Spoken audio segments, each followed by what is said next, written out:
Right, so I think it's fair to say that things that evolve have been a little bit busy since we launched in August. So my fishing in the UK has been a little bit disrupted, all for the good reason.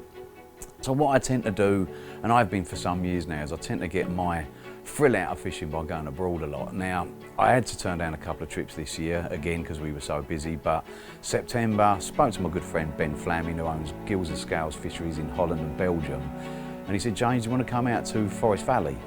Now, Forest Valley is a very small lake. Well, it's not so small, it's probably about 6 acres. It's got 2 back bays. It has got some absolute stunning fish in there. They're not monsters, they go up to around £55. But Ben said, James, do you know what? If you want to come out, feel free. Now, the beauty of the Gills Scales Lake at Forest Valley is I've got electric and I've got Wi-Fi. Literally, I hooked up so I could have my laptop running, so I could carry on working, and also had Wi-Fi. So again, it just ticked all the boxes. So yeah, we decided to go for 1 week. We actually left on the Friday. Now, to get there, if you're from Essex or from down south, it's quite easy. You can go to Harwich and get the overnight ferry to Hooker Holland. But by the time I went to book it, it was crazy pricey. So we drove. You have to get through Antwerp, which can be a bit of a nightmare, because like I say, we went through the tunnel. It took us around 3.5 hours, but it's what a venue, absolutely stunning. And the crazy part about it is as well, they call it the Three Corners. So it's like the bottom part of Holland, right next to Belgium, and you've got Germany one side as well. The maddest thing about this lake is where I was fishing was in Holland, and where my friend was fishing was in Germany. So it was just crazy place. To go and get our food shopping, we had to go to Germany, and like I say, we went into Holland as well. But yeah, through this video I'm just going to show you what I've done, my approach, and some of the fantastic fish we had. Okay, so I spoke to Ben quite a lot before we arrived there. Obviously, as you always do, you want to know what the lake's like. Is it weedy? Is it snaggy? Now, it used to be a weedy venue, but Ben actually does weed cutting for a living. He does a lot of the lakes in France, Belgium, and all over Europe. So as you can imagine, there wasn't really much weed left in there. So it was the mad thing about Holland and Belgium is, if you fished out there, you'll know it's very sandy banks. So it's almost like you're fishing on beaches. And like I said, it was weed free, so that helped us. But I've never encountered snags like this in my life. It was, you can't see it. So the trees were actually growing out from the bank outwards, and the maddest thing about the area that I was fishing is there was like a beaver building, not koi pew, beavers. So going around the trees, you'd find little metal strapping around the trees because the beavers were cutting them down. But what they were doing, where they couldn't wrap the tree stumps, there was just trees that had gone down into the lake that you couldn't see. So I had to get an echo sounder. That was the most important thing, was to get out there with an echo sounder and search around the margins, because trust me, they were unfishable. You actually had to fish really around a rod length off just to get away from the underwater snags.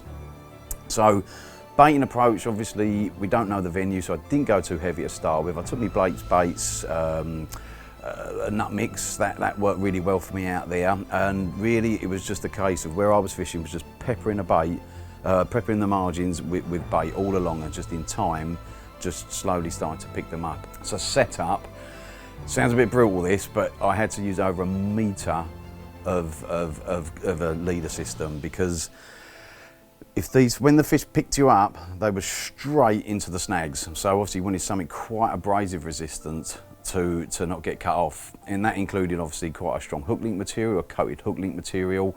I was using curved shanks, size 2 to 4, nice and sharp. But yeah, the other thing as well, Ben said to me, you must drop the weight. So, and I can understand why, because if you've got a pick up and the fish literally ended up in them snags and a weight was attached, it would become quite dangerous. So for me, the weight clip system and a minus tail rubber was absolutely complemented my setup. It literally dropped the weight as planned straight away. I was using 4-ounce weights. As soon as that fish was picked that up, weight was gone, and what you had to do was hit your rod, because you'd get the indicator pull up, and then you'd grab your rod and run back as fast as you can, whilst powering down onto the fish to get it. Now we had a boat, don't get me wrong, and a couple of occasions we did have to go out in the boat, but generally you got to run, or a few bleeps, you would hit, and then just run back as quick as you could. Now, it was strange, because Ben and a couple of guys said to me, fish tight lines, which I understand because you're fishing near snags, but what I was finding the problem when I fished the tight line is that sometimes the fish could kite left or right and you wasn't getting much indication. So what I ended up actually doing, I was fishing fluorocarbon, was just slacking a little bit, so there was just gave me a little bit more indication. So as soon as you got a little bit lift on that indicator and a few bleeps, you knew that was a fish. You run down, grab your rod and run back as quick as you can and power that fish out.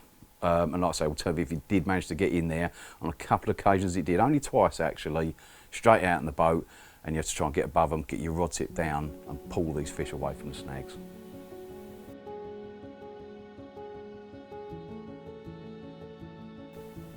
So on this trip, it's always nice to travel with someone anyway. I do fish a lot on my own in Europe. I've got a lot of good friends who own waters where I go out on my own sometimes, but this was a new venue and I love fishing in different countries. I've got this thing now, I want to try and catch a carp from different countries. So on this occasion, my good friend Albert joined me.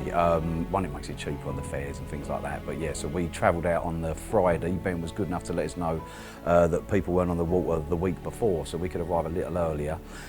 Could only do the Friday because we were quite busy with work, as I said. But yeah, we arrived Friday, which was quite nice because it gives you a day. Usually when you go abroad, you turn up on the Saturday, you're often quite tired, and you sort of lose a day. So by getting there on Friday, it allowed us to get there. There's no fresh running water on the lake either, so we had to go and buy some water. We arrived at the lake, unpacked, got everything set up. We'd probably set up by 5 o'clock, went down, got some water and some bit of food, then come back, and all we'd done that night was just put some baits out with the bait boat. But yeah, my good friend Albert turned up. We both fished on the beach swim to start with, which in hindsight probably wasn't the best idea because you've got 6 lines splayed out.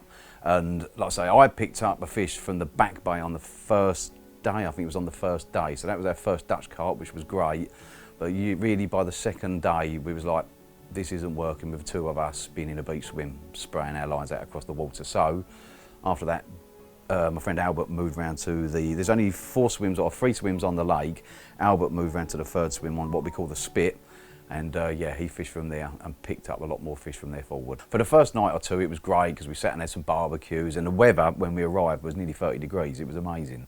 But then we knew there was some pretty windy weather coming and a bit of rain as well. But anyway, like I say, the first 2 nights we fished together, and we soon come to the decision really that those 6 lines splayed out across that lake where we was fishing just wasn't working. So Albert went round to what I call the Germany swim because it was literally just behind him was Germany. This was just the crazy thing about this lake. So Albert's moved around to the left-hand spit, and really after the first night of him being there, I think the fish spread out a little bit and we started to pick up quite a few fish.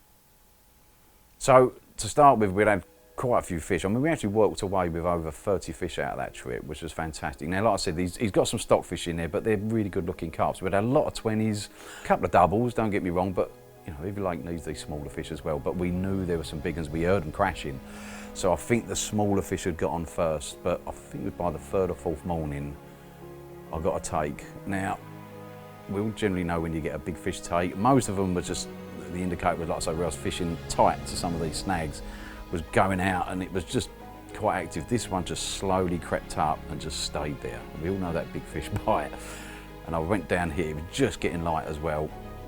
And you know, just as soon as you pull into a fish that you know they're better fish. There was no erratic thumps and bumps. This was just powering. Now, previous to that, I'd lost a good fish, what I thought was a good fish. So it was quite upsetting, but second run, hit into this one felt different. And yeah, after a little bit of playing and a few cursing and swearing things when it went near the snags, he managed to get it out into open water, got it, put the net under it, and yeah, that was one of the good commons in there, and that was the 45 common, and that, for me, 3rd day in was amazing. You know, I'd had a few of the smaller ones, all pretty fish, don't get me wrong, but when I had that common, and again, look, there's much bigger fish in France, but I think when you're fishing a lake where you know there's not monsters, to be able to get one of those 40s out, and one of the good looking ones as well, means quite a lot. I think when you go into a lake you know it's full of 60s and 70s, and you catch a 60s and 70s rewarding, when you know the type of venue that you're fishing hasn't got the monster fish in it, but they're good looking, and you do catch one of the bigger ones, it's more rewarding. It's almost like fishing a UK venue. And I'll say, when I drew the net across that common, or that fish across the my net, wow, what a fish. I mean, even now, I'm stumbling my words, because I was like, that's a good one.